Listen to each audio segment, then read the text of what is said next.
Today we're going to talk about something that I think that we don't talk about enough, and it's integrity.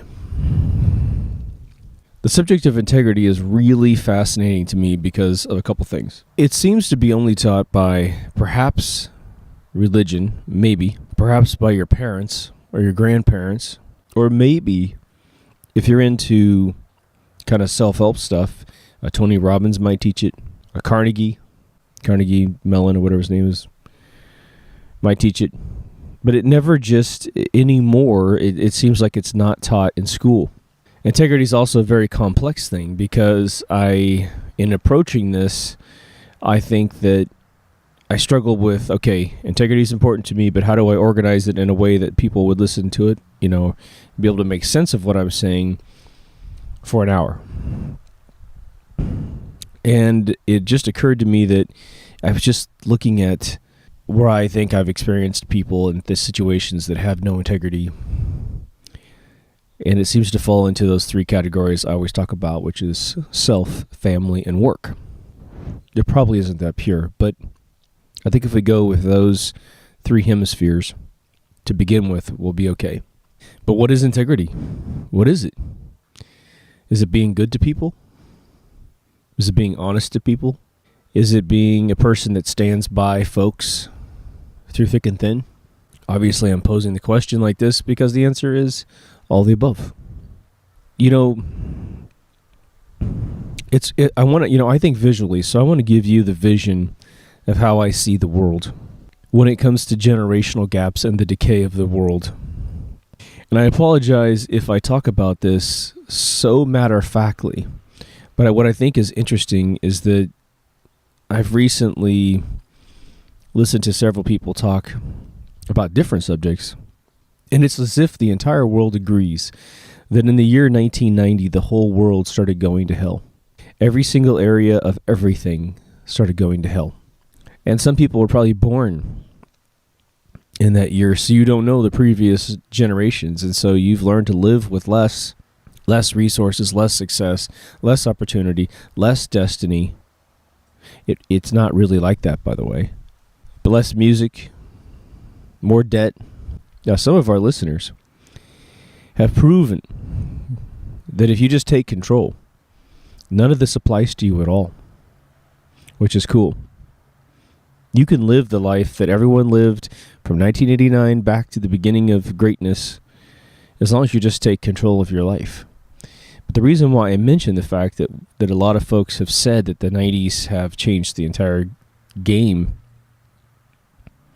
is the kids aren't taught and encouraged and empowered to do what some of our listeners are doing. Some of our listeners wake up every day and they work their asses off. They go to an 8-hour day job at least, and then they come home and they bust their butts on their creative projects. Some of them go to college at the same time. I mean, one guy's doing everything. And he's got 2 kids and a wife. And he's totally kicking ass and taking names. There's some people in the world that there's all these videos online of people who've lost their legs or they're blind or, they're severely injured, and they don't let that bother them. They continue to do what they love. They play hockey, they swim, they ski, they water ski. I mean, they do everything. And then we look at those videos and we say to ourselves, we got no excuse. Well, there's dozens of listeners to this show that would remove any excuse that you can come up with that you can't do it. And I am inspired daily by our listeners. And what's interesting is I can see one thing from a listener and I don't need to see another thing from that person for 2 weeks. And all I think about in my mind when I think about my own laziness or my own lack of motivation, I think about that picture of that thing and I go, that needs to be me today. Pick up, get off your butt, get something done. Make your own version of that effort. It's a blast, right? And I think integrity is going to drive this, which is why I mention it, right? But when I see the world, what I see is there's a line in the sand right at 1990 of where the world drastically changed. And I know it sounds conspiratorial. I think it was very, very intentional for reasons I will not repeat that you've heard in previous episodes. I also think because I graduated in 1987, it depends on when you graduate, I suppose. Class of 89 would be the absolute cusp. So anyone in their early 40s right now, you were the last generation to get that scoop of greatness out of the 80s and the way that the world was set up. And this really kind of relates to the last few years before Desert Storm, where America attacked Iraq, who again asked permission to invade Kuwait. We gave them permission. The Saudis freaked out, told the State Department, go get rid of this guy out of Kuwait. He's getting too close to us. We're next. And of course, we ask him to leave. And he's saying, dude, I'm embedded. You'll get over it. Just relax. The Saudis will be okay. I have no intention of going after the Saudis. And the Saudis kept saying, no. He's going to come after us. It might be 50 years from now, but he's going to come after us. And he'll be stationed right north of us. So I think that if you're 40 and above, probably technically speaking, 44 and above, you're that last generation that went through America and probably even Europe. And I've not heard any feedback from folks in Europe. I'd love to hear one of you suggest to me, here in America, we believe that America in 1990 changed drastically and was not for the better. And we had television shows that went down the tubes. Like I've said, we've had movie stars that are great actors, but they just are not the males that built the world. And we have culture being turned off and wars that were started. And so I'm curious if anyone in Europe can enlighten me about just your feelings of whether or not Europe was on the same cycle. Because I hate to be completely off from any of you listening overseas. Okay, so integrity. Integrity is a very interesting thing because there's essentially two hemispheres to integrity, which is your integrity internally and your integrity externally. And then there's a mechanism by which you engage the spectrum of response through your filter of integrity. I'll explain that a little bit here. Here's what's happened. I've made an episode. I'm not sure it's any good. So if I air it, it's going to be an episode about double standards. So if you've seen an episode about double standards, that's what I'm talking about. But I mentioned the fact that I think your surname should mean something, and that's one of the ways to lock in a sort of a formal integrity with you, your children, and the family in general. But I think that and probably have an advantage over some of you, and you have advantages over me, which is that I grew up without any brothers or sisters, and I spent a tremendous amount of time by myself. I go out and have my blast with my buddies and stuff, but I've had a lot of time to sort of form who I am as an individual. I've definitely lived alone. I've definitely been lonely in my lifetime, and I always find a way out of it. The point where I get really comfortable in my own skin, as they say. But in doing so, integrity is sort of how when you look in the mirror more often than not of yourself, and there's no one else around. That's when you can say, this is who I am, and this is who I want to control that I become. And this is all through this mechanism called integrity. Prince passed, and younger generations don't understand what it's like to totally worship a rock star for very deep, integral reasons. All we have now are these flash in the pants people that is sort of a teen heartthrob, but there's no depth to Justin Bieber. There's no depth to Beyonce, right? These people don't have an intellect to share with the world. Their music is hodgepodge together by studios where, they just bring people together and say, you're great this, great that, great this. Let's make some music together. And it doesn't come out of the soul of the individual like Prince so beautifully said on the George Lopez show. But one thing Prince taught me was integrity. That... I had great family members too that taught me integrity. So I had a good foundation, and when I bumped into this guy, it's just how he exuded his own talent. That he made all of his own music because he said, look, this is from me to you. And so being an only child, you understand only child thought processes. Even though he had some sisters and half-sisters or whatever, and, lots of friends, but he was a very isolated guy. And when you're isolated, you understand people who are isolated. It's just this weird thing. It's sort of an unspoken thing of like, oh, I can tell you're like me. And that's just sort of the way it was. Prince had this weird transformation. He met a bass player named Larry Graham. I've said it wrong once. I said Lou Graham once. He's this lead singer of Foreigner, right? Larry Graham, who's a Jehovah's Witness bass player. And he got Prince converted into the JW. And it seemed to be okay, But he went to a point where he stopped swearing. And he told a lot of bizarre agendas of the Jehovah's Witness, but he also spoke about chemtrails on BET, which was kind of cool. But there was an integrity you had with yourself if you copied that guy. If you copied Prince, it was go off and do your own thing. And he said something very interesting, and I'll get off of him in just a sec here, but he said something to George Lopez. I just watched this 7-minute interview. If you want to see it, just look up George Lopez Prince, and he's in this red outfit. Just watch that interview if you're interested. But he said, he goes, the music industry now is just really strange, and no one can really make any money off of it except the people who are distributing it. He said that, back in the day, you had to play all your own instruments, you had to write your own music, write your own lyrics, and you had to get on stage and compete with the very best in the world. Like you would precede or follow up some of the best acts in the world because you had to have your stuff together. And the other word that he's not using in this interview is you had to have integrity in music. The most three-dimensional level of integrity to express yourself in lyrics and in melody and to have like Lemmy said in an interview, he said, you have to sacrifice all your spare time to learn an instrument. That's just what you have to do. And he goes, that's the difference between having retirement and not having retirement, right? And there's plenty of beautiful professions that outnumber playing instruments that give you great stability in the world. But I'm probably going to make an episode about reinventing yourself because I've done it several times in my lifetime.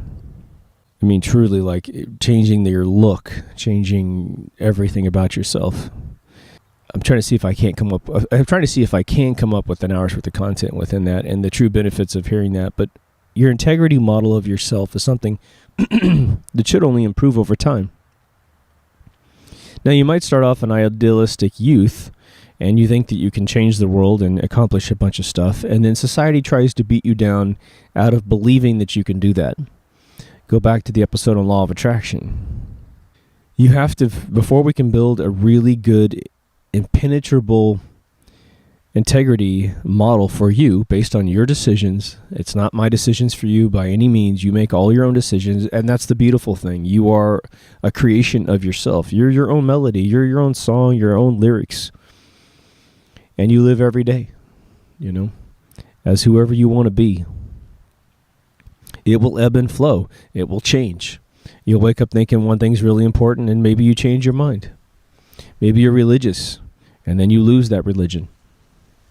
It's up to you, man. Maybe you have no religion and you become extremely religious because that's important to you. Prince always had religion, but towards the end of his life, he got massively into it. And I think he just had essentially a guilt for becoming very famous and very rich. And I think that he just sort of backed out of it. It sort of spooked him, sort of like Gary Newman's whole story of writing the song Cars and a bunch of other songs, getting mega famous, and within 2 years he was out of the game by choice.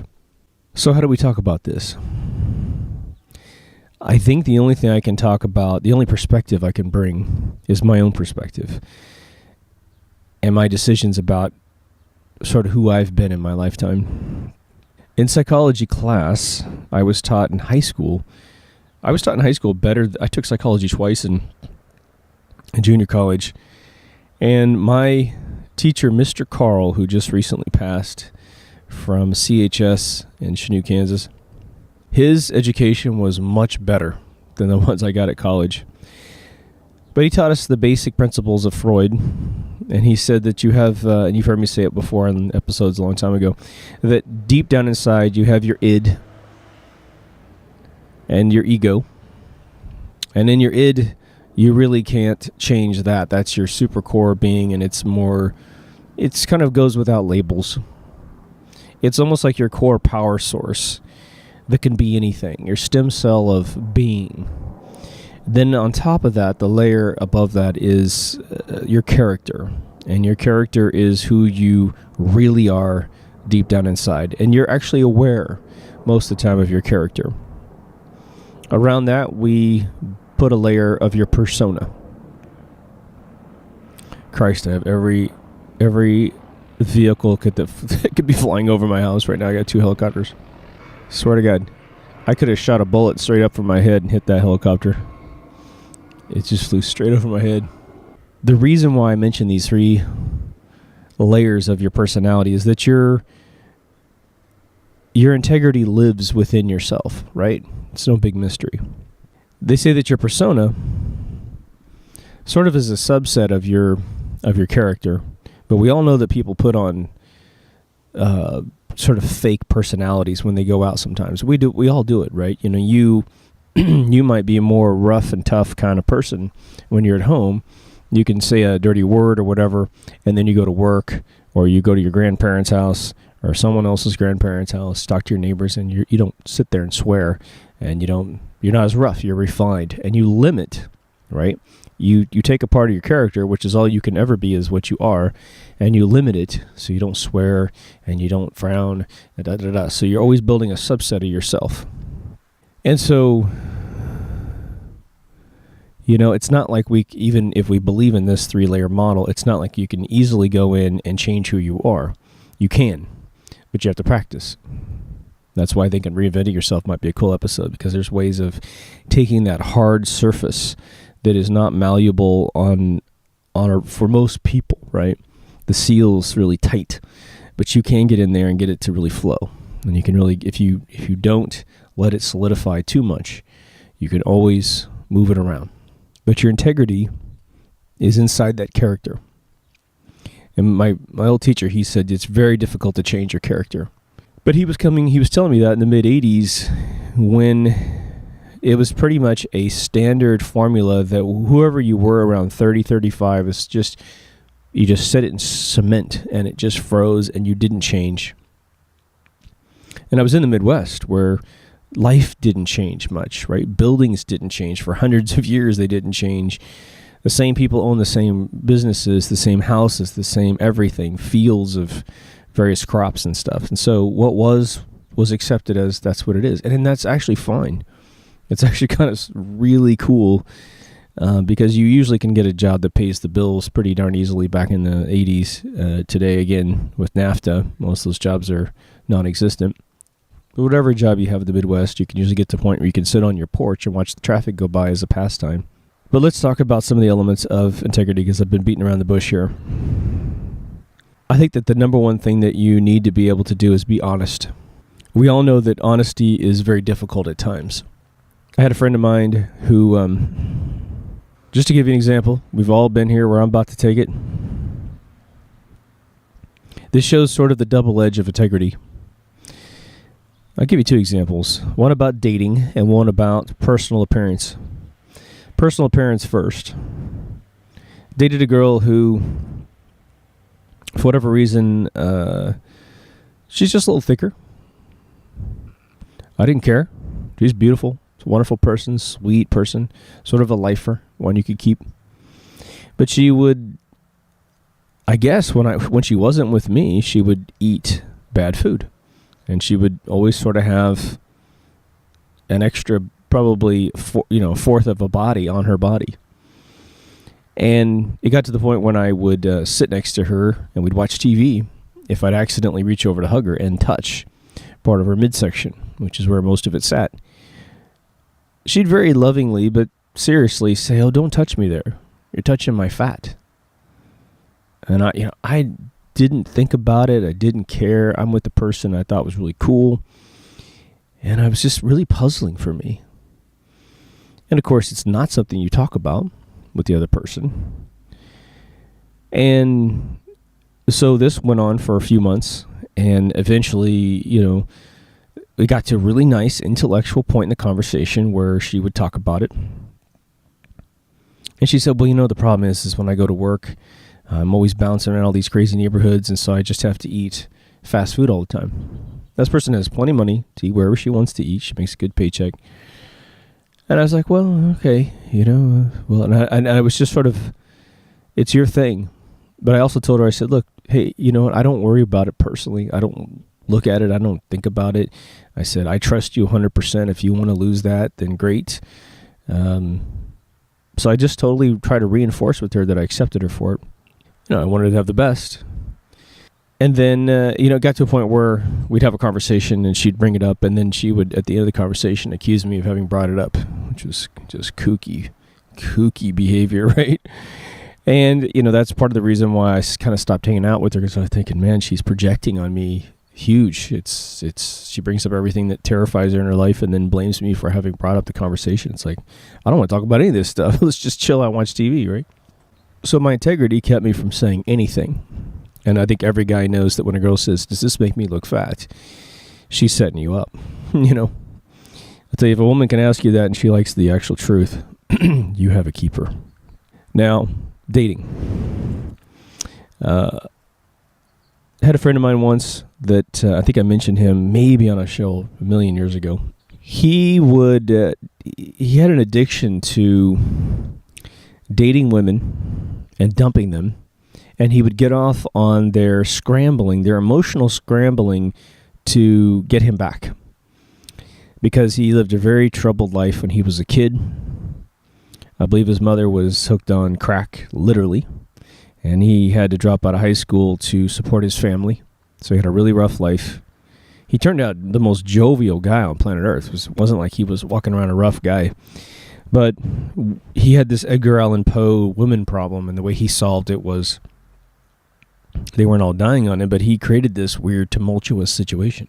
But he starts dating this really nice girl who kept coming over the house, and I made friends with her. And I would take her out to dinner as well when he was busy making video games, and we'd have the great conversations, and we just had a really good time. This is sort of what we did. I've talked about this in a long time ago. In the video game business, you get on projects where you can't come home for days. Or you're coming home at 4 a.m. and you're getting up and going in. You don't see your family, and so what we do is we get our buddies to entertain our families while we're gone. And it's like you're recently engaged, and you know that you just got on a project that for 2 years you're barely going to see your fiance. And you might even get married in the middle of that 2 years.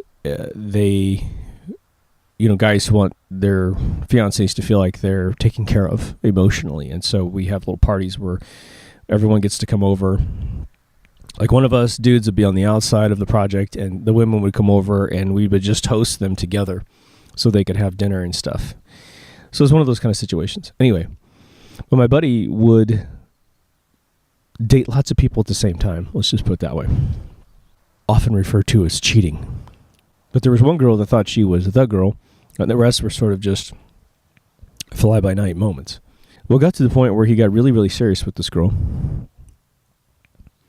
But his extracurricular activities also got really serious, to the point where he was actually purchasing women at night, escort service girls. And that's when it sort of crossed the line for me, personally. And I decided that my integrity could not sit and witness this, where a really good girl who was absolutely had the highest level of integrity was going to be had by my buddy. Because to me, my buddy didn't care about her feelings, didn't care about their future together. I mean, he was off the chain. Okay. He was way beyond a small infraction. Let's just put it that way. And I told her very carefully, I think at dinner, this is what's going on. I need you to understand he's a great guy, but he just has issues, and this has been his pattern since I've known the guy, and you're stuck in the middle of it. I'd love for you guys to succeed, but I just don't see any way that this is going to turn out other than you getting extremely hurt. And because when you find out, because you will find out that he's doing this, you're going to take a look at me, having taken you to dinner the entire time, and you're going to ask me over dinner if I knew. And at that point, my integrity has to, does not want to have to say, well, I didn't want to say anything because it's not my business, yada, yada, because she's going to hold me accountable for knowing. So I said I'd like to avoid that awkward-ass situation. this is taking everything I can to cross this line and tell you this. And I feel like a heel towards him, but I also feel doubly worse with you because he's picking this disaster. He's creating this disaster for himself, and you're not. Now, here's what's interesting. She thanked me and said, I so appreciate what you're doing. I'll bow out of this relationship. It dissolved beautifully. And he didn't care. That's the other thing. He didn't lose any tears over the whole thing. And he had dumped her a couple times before that because he liked the begging thing. That's when I actually saw it. Or would you believe that 2 months later, she got back with him? And I thought, well, it should be pretty cool. It should work out because now she knows who he is and what he's doing. And if she agrees to it, then hey, you do whatever you want with your life, right? And then I didn't probably go to dinner with her, but she would come over to the house, this dude's house, and I used to go visit. I had 2 other friends that lived there. It's really why I knew this guy. She started behaving as if nothing was happening. And so her and I were, I think, exchanging emails or something, right? And I said, well, hey, how you doing? Good to see you again. Always love seeing you. I said, look, just want to clarify, you understand that what was going on in the past is still going on, and I'm glad that you guys have figured it out or whatever. And she comes back and cusses me out like I had never told her before. All of a sudden, my integrity was completely interpreted as the opposite. I was the asshole, and the cheater was the good guy. It's very interesting. Obviously, a defense mechanism of some sort. The reason why I give you those examples is that integrity sometimes is a pain in the ass. There's a lot of you out there that have good friends that have gotten into self-destructive behaviors, and your integrity has forced you to either do one of 2 things. One, you actually approach them and say, hey man, I love you, but this is crazy. What are you doing, You're getting whatever. You're doing too many drugs, you're drinking too much, or whatever. You're stealing. Whatever it is that you're concerned about, you say something. And then the second level of that is to say you walk away because they refuse to do something different about it. They've rejected your offer. And that the people that are in those self-destructive cycles will do nothing more than take you down with them. And it's sort of like you pick your friends, right? You pick the circles, the frequencies that you're going to hang out with. And if you hang out with someone is really depressed, it can't do anything but drag you down. And this is a weird one. This is a subliminal one I want you guys to take very seriously. And that is, if you hang out with someone who's depressed and stressed, and you're not, but you bring them into your circle, they will absolutely bring you down. You will not wake up happy. You will wake up depressed. You will wake up stressed. If you text them, talk to them, and you start to vicariously feel the way they were with you, you start to manifest their frequencies, and you don't want to. It'll rob you of your success in life. There's all this debate about how Prince died.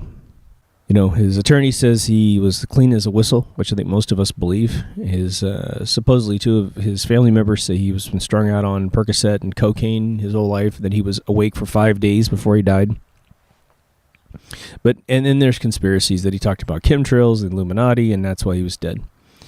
All right. Let's just forget what is actually the truth, because I don't know if we'll ever know. Now, it may be actually released by the time this video gets out there, but the idea is, think about someone like Prince dying that is revered worldwide, or Michael Jackson, or Elvis Presley, or Kurt Cobain. When these people die, because they have so embedded in our lives their integrity and their amazingness, we all feel bad as a planet. I came home the day that Prince died, and, my neighbors across the street had one neighbor always has parties, and so she had called over a lot of friends in my generation, and they're all over there just going in and out of crying and hysterics. And of course, we want to mourn those who pass on or transcend, because we'll miss them. But at the same time, it brought the whole planet into a bad frequency. a sad frequency. And as much as we celebrate his songs and try to resurrect our spirit, it still had a detrimental effect overall. So when people say that Illuminati kill people and that sort of thing, well, maybe. I don't know. I think people have been assassinated. A lot of questionable facts around Kurt Cobain's death, Elvis Presley's death, at least Jimi Hendrix's death. Haven't really gotten into Janis Joplin or Jim Morrison's death.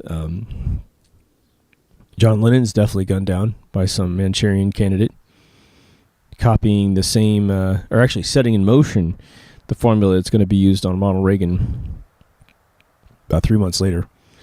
In the 60s, we lost JFK, RFK, MLK, or MLK then RFK. It's just unstoppable.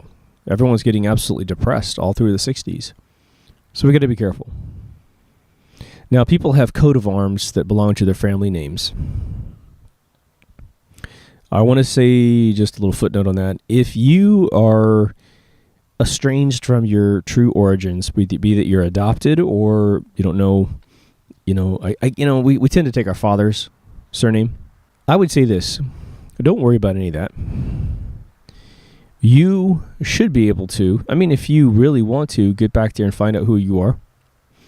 But don't be bashful about creating your own coat of arms and your own code of conduct and your own integrity model around that yourself. All our relatives ever did was pick a name and pick a symbol to hang out in front of a business, a shield that hung out in front of the business. And, my family did the lion, Luva, low. It didn't, then it was retranslated because English words sounded, rhymed with the English pronunciation of a German word. But that's what it was. Someone just picked something and they said, this is what we are. And the amazing abilities of a lion is sort of what we want to be. We're strong and we're the king of the jungle and right? Once you see a lion in real life, dude, you'll totally understand why everyone has a lion on their shield. Definitely think of your integrity model almost as if you have a tome of perhaps 10 commandments. Maybe it's nothing more than that. Just 10 commandments that you write to yourself that says, this is what my family will do and what they don't do.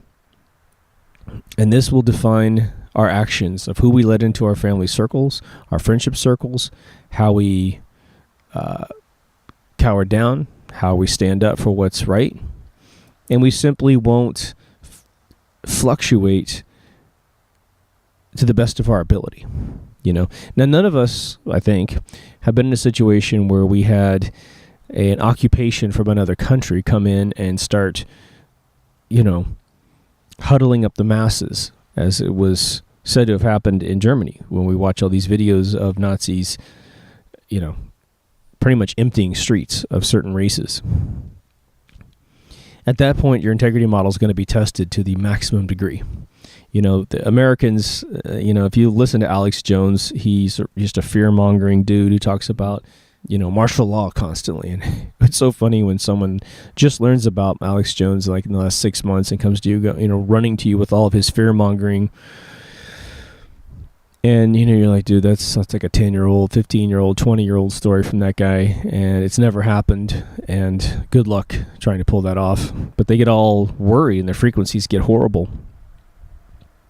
And if you look at the law of attraction, that's why Alex Jones is so dangerous, because he just makes you angry and he makes you fearful of everything. And he also makes you sort of subliminally accept what's coming. As horrible as it might be, he sort of painted your future.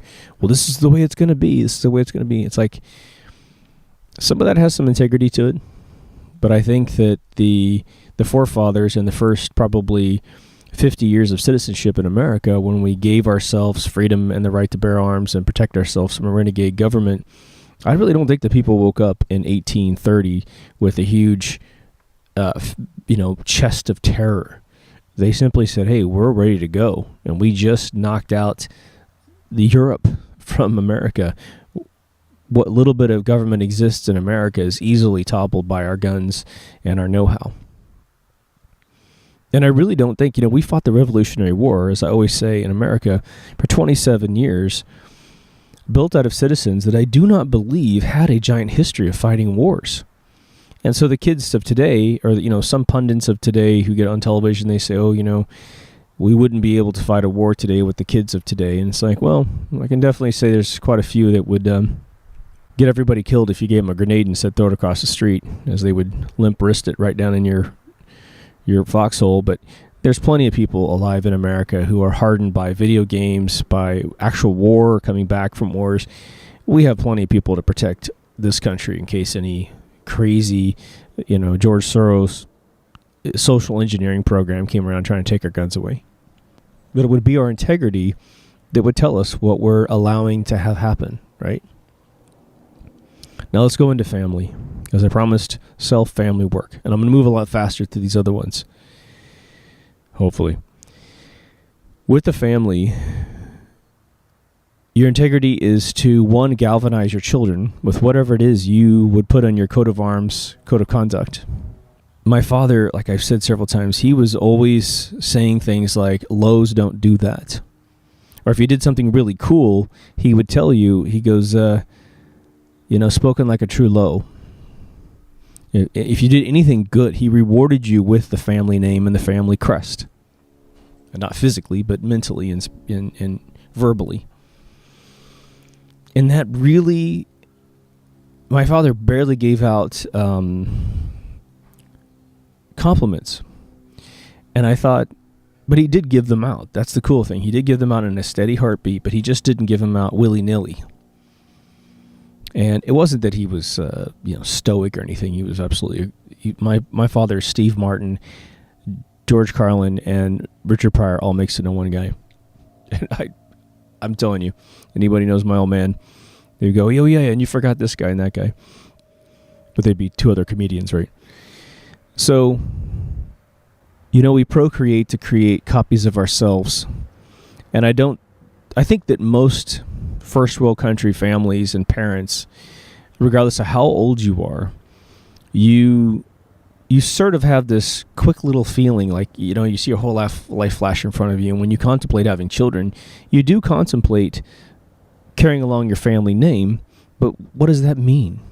I think that we all actually feel inside ourselves that we're carrying forward our lineage and our integrity and our goodness and the uniqueness that is our gene, that I guess is our genes, that are our genes, and our behaviors associated with those.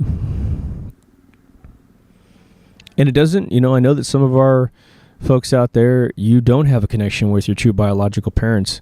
Doesn't matter. If you look in the mirror and you're like, I figured it out. I figured it out by myself. Amen. Even though you didn't have the benefit of this connection, you may have achieved a little bit more, quite frankly. And you may know it more intimately, what integrity is, because you had to figure it out by yourself. And so when you teach it, you're a better teacher. And that's how I see it. But there's nothing better than when your kid starts behaving really nicely, and you're at maybe like a picnic or a pool or something, and your kids are off messing around, and another grown-up comes over, peer to you, and says, your son was so polite to me. Your daughter was so kind. She's such a sweet person. And when you hear those comments back, it's an affirmation and a confirmation that you did exactly what you were supposed to do. You figured it out. Doesn't mean they're not going to rebel on you when they go through their genetic rite of passage and that sort of thing. But in the end, if your kid kind of gets to that rite of passage, teenage years, and they rebel on you, as long as you don't, there are 1 in a million situations that can change our lives forever.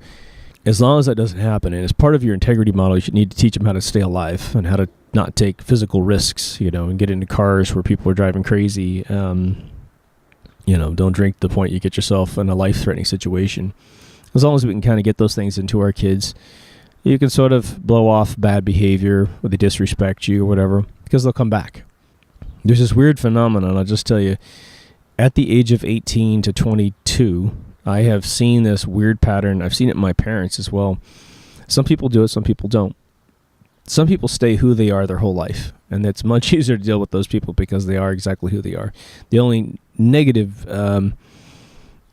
side effect of that is that sometimes they don't mature, or at least mature within the time frame they need to. But the second one is you might have a person who's very conservative get super crazy.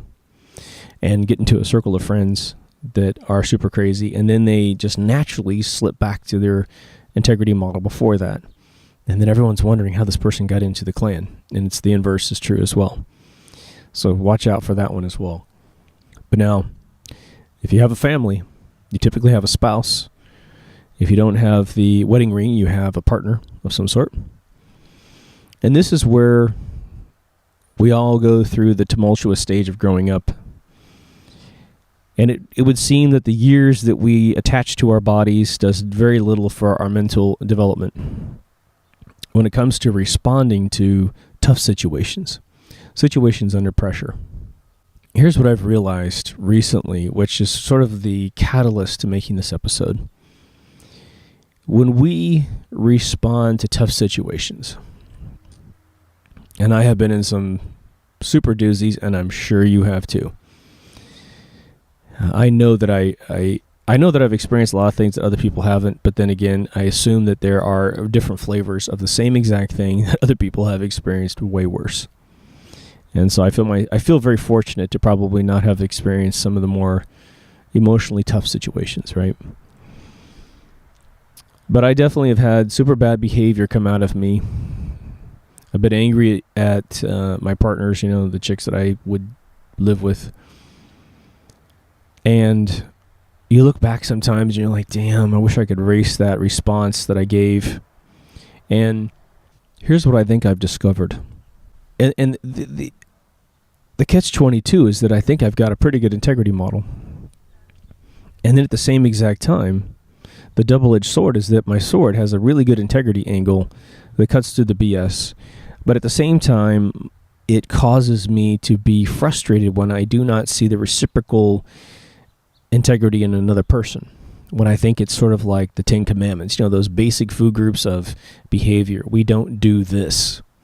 So when I see consistent neglect in a certain basic food group of integrity, there's two things you can do. You can leave the person and get away from them, which is sort of what I do now. I try to get away early because I know that I don't want to change anyone.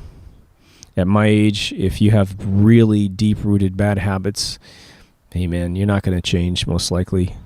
If you lament to me about how you want to change these things and you're making progress, then I'm right there with you, there to help you through thick and thin and endure some slip-ups and setbacks and that sort of thing, but because we all need that sort of thing. But I don't think the average human being has that level of intellect nowadays, unfortunately. But when I get to a situation where I'm frustrated and I need to respond or say something, and again, society and romance, their romantic movies and comedies, they tend to teach us just suck it up and swallow it and let your spouse's bad habits become an integral part of them, and your whole life you're just going to deal with this really bad habit. When it really makes you super sad and it dials in a frequency of reality that you really don't want to have anything to do with. I think I want to say that's it's sort of a modern age thing, because we have the desires of man changing drastically and becoming more frivolous and more entitled. So when I think about my grandparents, both sets of my grandparents made it to the point where they died together.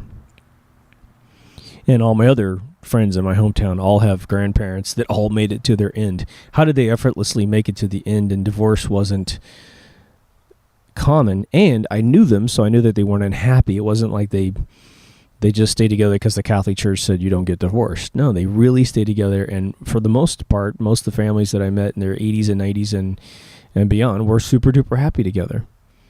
And I think it's because they had common sense that we don't have anymore. The entitlement wasn't there to make someone want to get double helpings when they only should have one. There's only one to be had. In the modern age, I think that there's a cake and eat it too mentality. And it could be the most acidic concept of, I've seen in my own life and my friends' lives, infidelity is just almost a mainstream thing nowadays. You live with one person, and if there's a slight opportunity to cheat, you just do it. You don't even think about it. If there's, it's almost like instead of thinking of ourselves as a nucleus, a team, that have several parts.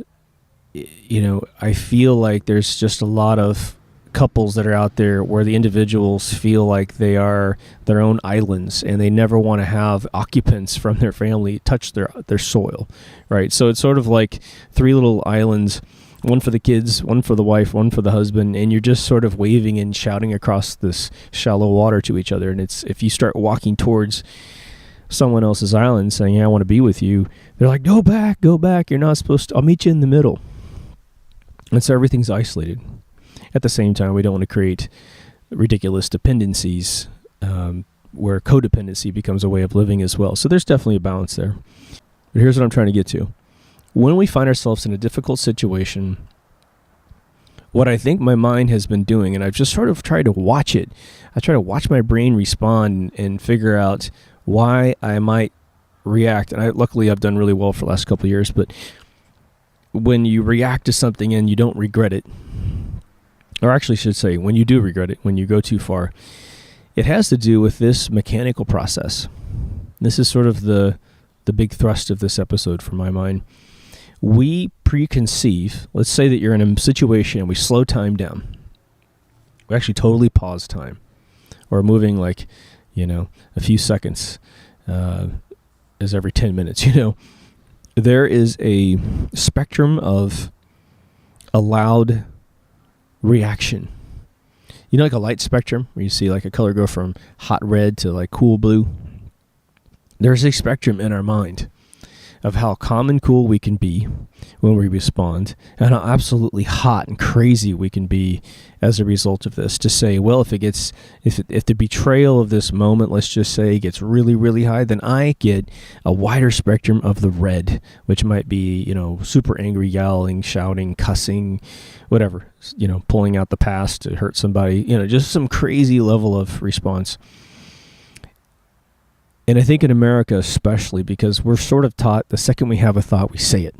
We say it literally. We don't think about it. We just immediately say it. And we wire that mouth with the brain. And I think that as I've dealt with folks in the UK in my past, in the 90s, there was always this beautiful pregnant pause where the spectrum of reply, is very condensed and it's very blue.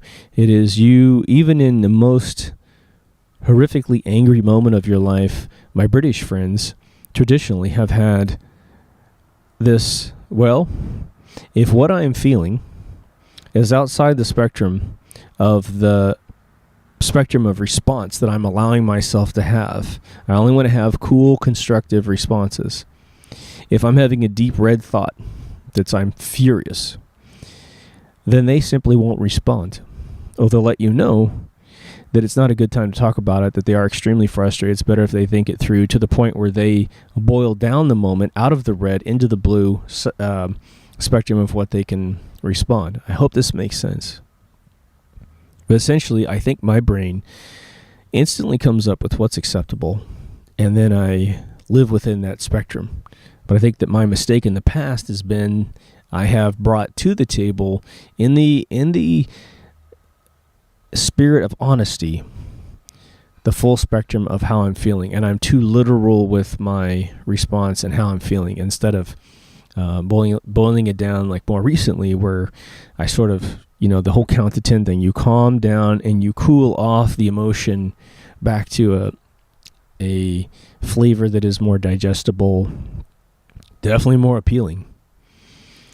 Now that the real challenge is when someone understands they can manipulate you. I haven't really dealt with this personally, but I've seen this done with other people for sure, and it fictionally exists all over television and movies. But when someone understands that you're calm and cool, that you're understanding, and you're able to take a lot more punishment than other people, where you don't walk away but other people would, some people tend to get in there and use that as a weapon against you. And that's a sad thing. At that point, I think your only option is to acknowledge that to the other person and go, I feel like this is what you're doing. I cannot accept that. And so if this is the way you want to run our lives together, then I need to leave. because this is outside of my integrity pool of existence. I can't maintain my integrity if the person I'm spending all my time with has no integrity, because you'll just live in that constant frustration. I think one of the ways to judge whether or not you're in a healthy situation or non-healthy situation is to take the mechanic of what I just said. Your integrity model says I respond calmly and constructively. But when I'm with this person and they open their mouth, and more often than not, they say things or they do things that put me completely in the red based on my standards of living, and I have to go count to 10 and pull it back into this sort of temperate zone of, out of the lava pit, let's just put it that way, that you may be with the wrong person. Or you may have to start really increasing the level of communication. Now, it could be that the person that you're with is sort of unaware that that's what they're doing. So you need to give them a chance to understand that, because that's how we all grow up. We hurt people's feelings sometimes and we don't know it. And that's how we grow up. That's why I think that relationships with other human beings is seriously the only way you ever become a rounded human being. And there's your spouse that will shape you up to a certain level, and then there's your children that will shape you up to a certain level. And maybe the refining polish at the very end is your grandkids, right? I think that's the primary dynamics within a family sector. Within the sector of work is an extremely interesting thing, because you remember the layers I was just discussing: id, character, persona. In the work environment, depending on if you're the one who started the company, when you start the company, you can live inside the character realm of your life more often than the persona, because you run the show. When I ran my video game company, I had several years of developing my integrity and having, being sort of hopefully a fun guy. I'll tell you a situation where I think I may have talked about this a long time ago, but we had a neighbor business off to the side, and I talked about the Cool J project I had. There was a point where Cool J was going to come down to my south office. He never did. I constantly would meet him at my north office, but one of the reasons why I couldn't bring him down to my south office was that my neighbor would, I finally figured it out. There was this huge trail of what looked like mud all the way down to the dumpster every single day, and we had staircases that were painted with that really sticky kind of gray cinder block paint, which is fine. It's what a big building like that should have, but it would get slippery and gross. It just looked disgusting, and people had to walk in this, and I finally figured out what the guy was doing is he was dumping his, when he bought cheap trash bags, and he was dumping his coffee grinds every morning into a cheap trash bag. It would leak. He'd pick it up, and it must have leaked all over his carpet too, but he would carry it out of his front door and then down the staircase to the dumpster, at least enough that the stairs were never clean. And so I finally asked management, I said, could you clean off these stairs? I got some clients that I want to bring in, and this just looks gross. And they totally responded, had it all cleaned up. Within one day, this jerk-off did it again, and it was a horrible one. And, of course, he's just one of these scumbags that has no integrity, right? And so he didn't care what he did. And this was a perfect trail from the trash can straight to his front door. So I go into that office, and there's this poor woman in the back. I guess the guy was just moments from going out of business. But I said, you know what? I need you guys to arrange to have this cleaned up right away. I said, I just petitioned this thing for the last couple of weeks to get cleaned up, and within a second, you guys have done this coffee grind thing, and it's just unacceptable. And this woman was like, and I was sort of stern, let's just put it that way. And she goes, oh, okay, I'll have so-and-so come talk to you, who's the business owner, who's the guy that did it. So I'm inside my company. I got all my employees there, probably like 3 or 4 employees that particular day. And my office is straight down from the door.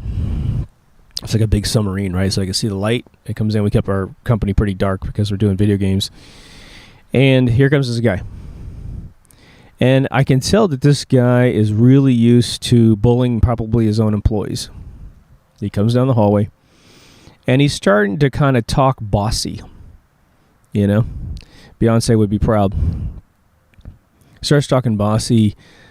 about who here has a problem with, with what's going on, and who would dare accuse me and my business of doing this. And being brought up in a military family, this guy was a pussycat compared to my father and my father's best friend. And so I took care of the situation. I got up and came around the corner, and my physical demeanor was, I'm about to knock you the fuck out. You need to shut your fucking mouth and listen. There goes your F-bombs for this episode. So I confronted him in the hallway. My employees are right to the side there. And because this guy had no integrity, and he was trying to boss people into his lack of integrity and trying to intimidate, all bullies for me are the biggest pussies on planet Earth, right? And I called him out, and I chewed his ass out right in front of my employees. And he tried to blame it on the business next to me when this path of shit goes, it literally looks like diarrhea. It's coffee grinds. It goes right to his front door. So very quickly, the bully cowards down. He was dominated by integrity. I took him outside. And I said, look at this. I said, I got clients that are very well-established, famous people. They live in the finest things in life, and I can't bring them here because of you dragging your goddamn coffee grinds down here. Buy decent bags, for Christ's sake. Stop going to the 99-cent store for your bags or whatever. And one of my employees' husbands actually watched him drag this bag out, we found out later, so it was totally pinned down on this guy. Needless to say, it got cleaned up, and it never, ever happened again. And when I walked in my office, one of my lead coders goes, something like, remind me never to piss off Mark, And so I responded with a spectrum that I thought was acceptable.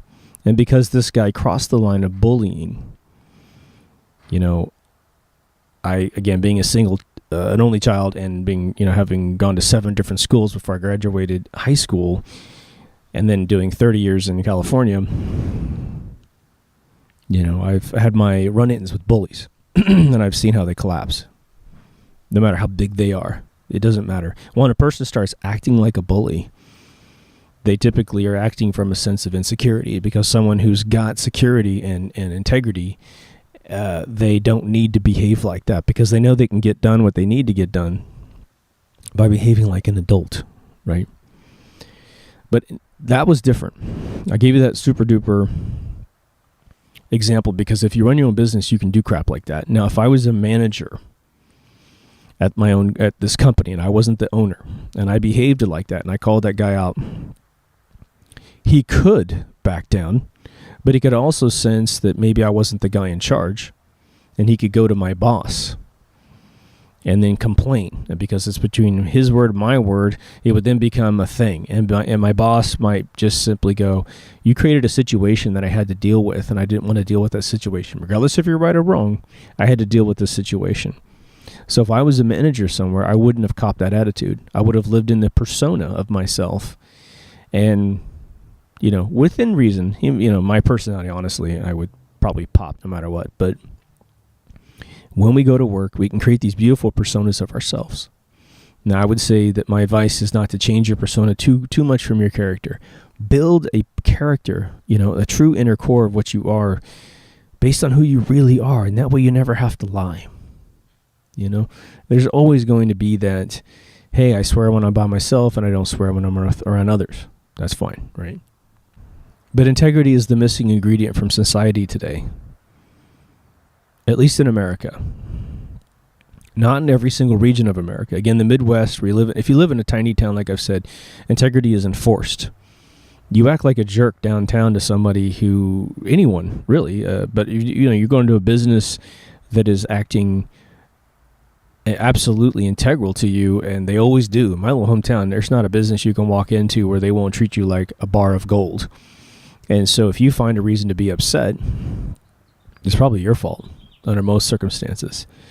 Because if a guy were to screw any customer in my hometown, well, that little Yelp, there's no Yelp in my hometown, right? I've Yelped a couple businesses after visiting, and they're like, what's Yelp?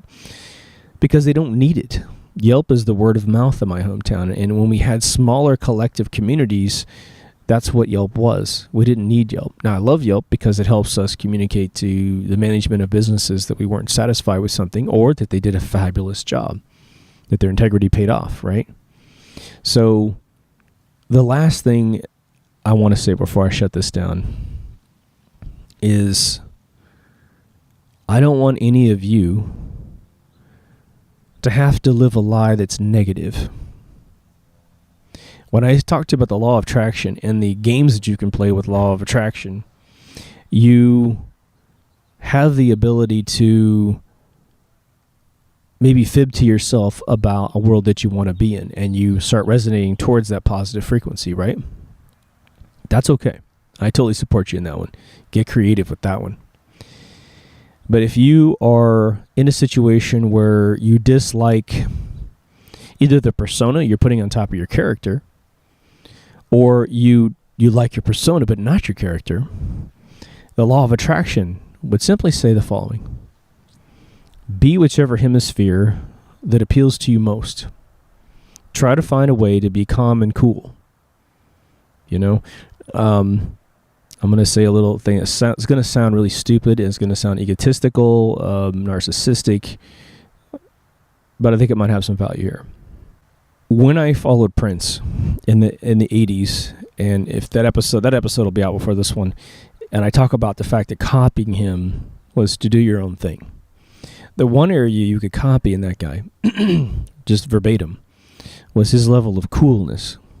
And my father, way before I learned about Prince, was always talking about being cool, which is why his revere for the black culture was always so high. But it was always to be cool and kind of Billy D. Williams, And Prince was that way. And so there is a way to be cool, and aside from your appearance and your tightness, a lot of it has to do with how you carry yourself in the world. And I think that it has to do with the spectrum of reaction and the spectrum of emotion that you allow yourself to live in on a daily basis. People go crazy from time to time in public, and you have an option of how you respond to that craziness. If someone's having a super bad day, there's a lot of really actually cool internet memes that talk about, they're not trying to be funny, but the ones that are saying, be nice to everyone because you don't know how bad the day is that they've had. And it's always hard to remember that when you experience someone who's being sort of offensive or selfish. But I think there's a lot of truth to that. I have attempted in my life to be as cool as possible, and not for an accolade of any kind, but because I find people who behave that way to be just warm to be with. Probably, my God, in the first 5 episodes, I talked about one of my dad's best friends who is simply one of the coolest dudes I've ever met in my life to this day. If I had him on the show and you heard him talk for 60 seconds, you guys would go, dude, that's a cool dude. He just has this crazy deep voice, and it's just leathery, and his whole personality is cool. And I mean, this guy could be Job.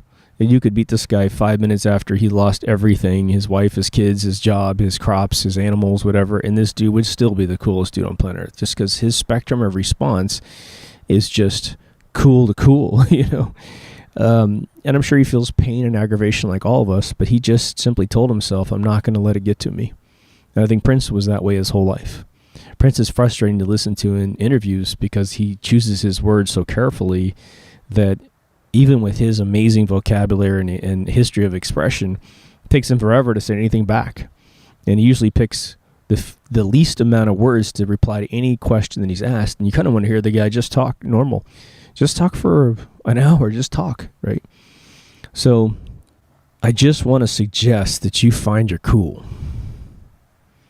Be aware that everything you do in life is understood by others to some degree. And boy, am I ever guilty of acting badly, not offensively, but just acting silly and stupid, which is fine as well.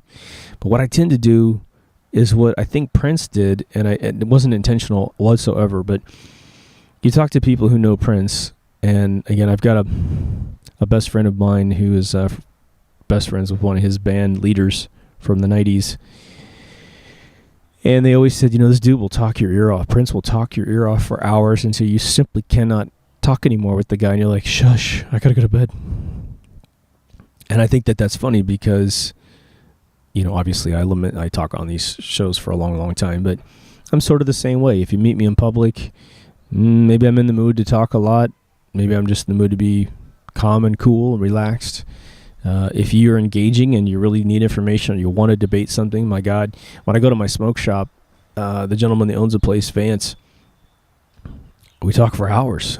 We can get in conversations for 2 hours. But consider this sort of a precursor to the episode about reinventing yourself. I'm assuming that a lot of you totally love who you are right now, and there is no need for you to do anything more than affirm what you've already chosen, and you just continue being an awesome person, for sure. If you find yourself very happy with who you are and you're frustrated with who other people are and you find it frustrating to deal with it in any mechanical way that you don't get upset, then perhaps this episode was helpful in that way. Anyway, if you made it this far, thanks for listening. I've got a couple shows in the queue. I hope they're good enough to release before this one. There's definitely going to be the Prince tribute that I'm going to put out just as a non-numbered tribute. Trying to get to 100. I keep doing these special reports and other ones. If you haven't subscribed and you dig the show, please subscribe. If you like the video, please like it. It helps it gets found in the search results. If you haven't joined the Deep Thoughts Facebook page, please go to mkultraradio.com and click the DT Facebook link at the top, and please hit like on the page. Guaranteed not to get too acidic. It's more science and research and sort of fun things. It's driven a lot by the listeners that post on their own personal pages, and then I see it and I post it up to the site. But the conversation has been fantastic. I appreciate every single one of you. Let's build up our integrity together. I think we already have it, but let's just reinforce each other as sort of a virtual group of amazing, cool people. Take care of yourself and somebody else, and I will talk to you in the next Deep Thoughts. Over now.